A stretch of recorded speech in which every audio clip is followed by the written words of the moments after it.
Recently, I've been spending a lot more time listening and reading to Hans Hermann Hoppe than I have before, and listening to his reasoning on why libertarianism is inherently a right-wing ideology, founded on the same ideas as a lot of right-wing views.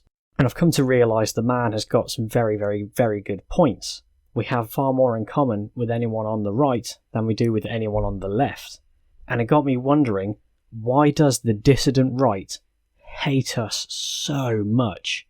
I don't mean conservatives. Take my typical example being Groypers and Nick Fuentes and nationalists. Why do they hate us? And I had to look back to times when I'd posted on sensitive issues on my Instagram, and these people have come in, and when they leave their comments they say either one of two things. The first one is, you're all paedophiles, which is just fucking ridiculous. There's no point even engaging with that sort of argument. But the second one is that apparently we are for immediate open borders, and we are totally okay with our culture and race being displaced and replaced, and we're totally fine with people coming in who want welfare to come in and vote for more welfare, therefore we must be for welfare. And I heard all this and I thought, what the hell where are you getting this information from? This isn't what we believe.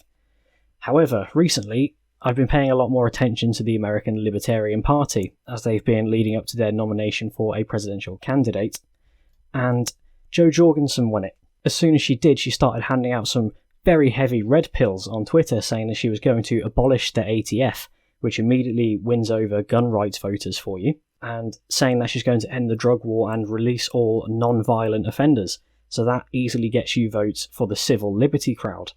But then I saw people who aren't libertarians, but were very excited to hear that she was going to disband the ATF, immediately do a 180 when someone told them about her immigration policy. And if you look at it, she wants to open the borders on day one. And you can see how this might appeal to the libertarian idea that the state doesn't have the right to control the borders. But it's so out of whack. The libertarian position on immigration is that you can't have open borders and a welfare state. If you are president for 4 years, there's still going to be quite a substantial welfare state after those 4 years, because the welfare state is titanic. So if you open those borders in day one, you've completely flipped the priorities on their head. And I realised this was extremely prevalent with all of the party candidates. Even Jacob Hornberger, who was, for people like me who would consider themselves supporters of the Mises caucus of the Libertarian Party, you should be surprised to hear that he has the exact same view. I saw a debate with Adam Kokesh and Nick Fuentes, and the first question that is asked to Adam is, would you abolish ICE? And he says, yes, day one. I thought, oh, this is it. There we go. I found it. I found out why they hate us. Because our visible spokespeople have got their priorities completely back to front. You can't have open borders with a welfare state. I was under the impression that this was a unanimous agreement among libertarians. My first video on this channel was called Why Libertarians Are Pro-Immigration, and I've taken it down. Because the arguments I made were, yeah, you can't have open borders and a welfare state. We get rid of the welfare state and then you can talk about opening borders.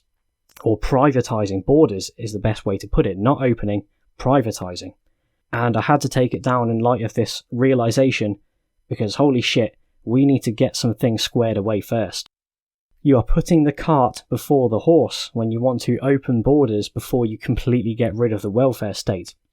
Why is this?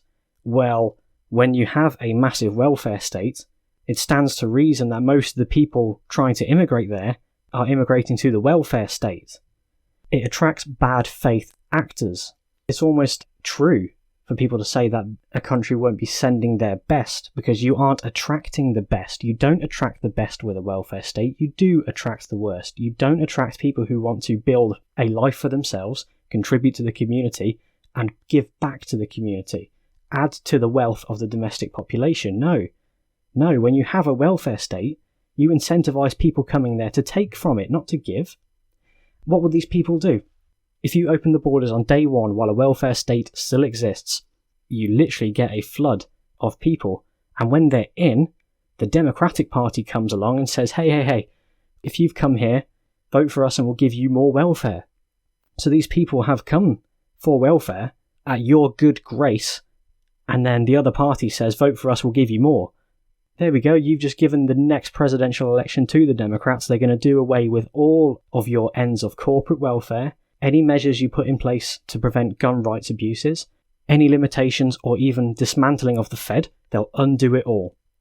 You will literally give the Democrats millions of votes, and they will undo any good work you could possibly do in 4 years as a Libertarian Party president.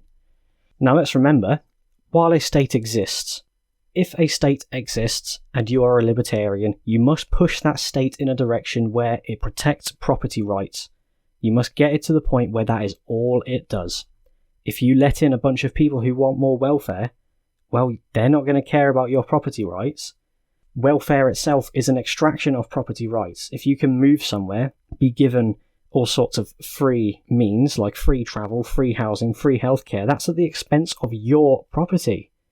You will just be allowing a new government to come after you with all the tools and bodies necessary to enact even more welfare, even more abuse of property rights. And let's remember, if the state does have to secure property rights, we take the hypothetical that the entire world was privately bordered. Private borders would not be open in the way that a public border would be considered open. An open border that the Libertarian Party would give you would be literally just that. I was under the impression that as libertarians, when we said open borders, that we meant privatised borders. That's not what these people mean. That is not what the Libertarian Party takes to mean open borders. They mean literally open. You can go anywhere and do anything you want. It is not at the behest of the property owner. That is not a libertarian stance, I'm afraid. Libertarianism must put private property over all things. While the state exists, it must mantle property rights. We can talk about what to do after the state is gone for all we like, but while the state is here, we need to literally make the best of a very, very, very bad situation. And all you will do in this is create a worse situation. It will create further destruction of property rights. It will expand the welfare state. It will remove gun rights. It will remove a lot of the things that the Libertarian Party is championing, the good things. They will cause their own self-destruction. These things must be secured first before anything else. You cannot have open borders and a welfare state. You can't have a welfare state, full stop. So get rid of it, then think about the borders. The priorities are completely wrong, and you are sowing your own destruction if on day one you want to open the borders and then cross your fingers and hope you can get rid of the welfare state in 4 years, and that you haven't just handed the keys to the enemy to bring it back as soon as they get the chance. Borders would be the last thing to privatise if we were to take an incremental approach into anarcho-capitalism. And I'm not saying you have to be an anarcho-capitalist. I would say that any libertarian should recognise that the issue of borders is at the bottom of the list of any sort of priority list that you can have, no matter what kind of libertarian you are.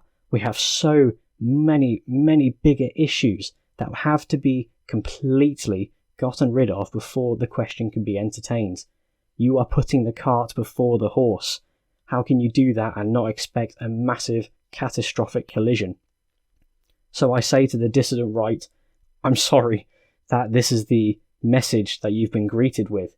It doesn't stand up to scrutiny. It doesn't make much sense. And I really, really think the Libertarian Party is destroying their chances of doing well because of it. Because people realise it's a very bad idea.